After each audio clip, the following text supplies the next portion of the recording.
Это по-настоящему народный мост, ведь строят его местные жители на свои средства. Кто-то принес балки, кто-то ограждение. Работают здесь тоже местные жители. Строительство нового моста, реконструкция старого поможет разгрузить движение в этом сельском поселении, ведь он связывает сразу два берега, левый и правый. Если раньше этот мост считался крепким и выдерживал крупногабаритный транспорт, то сегодня он не в силах тянуть на себе такую нагрузку. Поэтому медлить местные жители не могли. Энтузиасты приняли решение построить новый мост. А там, как признаются сами, с милостью Всевышнего равнодушных не оказалось.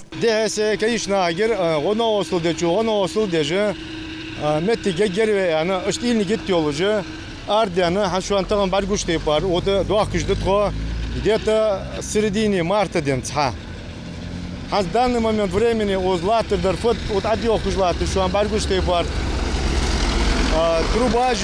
Мост уже успел стать символом сплоченности и дружбы сельского поселения. Ведь на просьбу автора идеи Бибулата Китиева откликнулись все.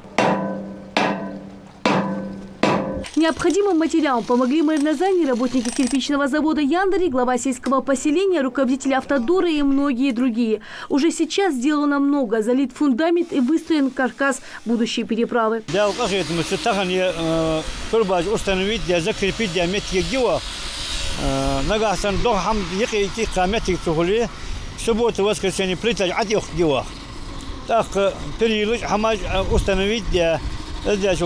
арматурный кабла бетон إلى غيق من ذخير ويرت والشوا ويرت واشوا ومحك لا ملوي استجا يعني يبغى بيبغى. На помощь пришли работники МРСК, которые убрали мешающие строительству моста столбы и трансформатор, перенесли его на другой участок. Местный житель Руслан Китиев признается, не может нарадоваться развитию родного села. В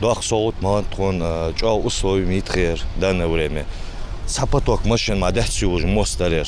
Сейчас паргат двойне, в два ряда машин, это было уже мотик не служил в данное время. Мост узкий, одностороннее движение только могли вот до сих пор тут ездить. Поэтому инициативу вот проявили вот этот Даурбеков Михаил и вот этот Бембулат наш Китиев. Ко мне тут двухстороннее движение уже будет. Два моста рядом, там два моста будет, потому что общий один мост тут было немножко сложновато сделать, поэтому сделали рядом как двухсторонние, как два моста будет. Ну а тем временем здесь продолжаются строительные работы. Скоро начнется второй этап сборки моста. А далее по плану уже асфальтное покрытие, благоустройство прилегающей территории. Жители торопятся, чтобы успеть к предстоящему празднику Ураза Байрам. Рина Цычоева, Майрбек Миржоев, Новости 24.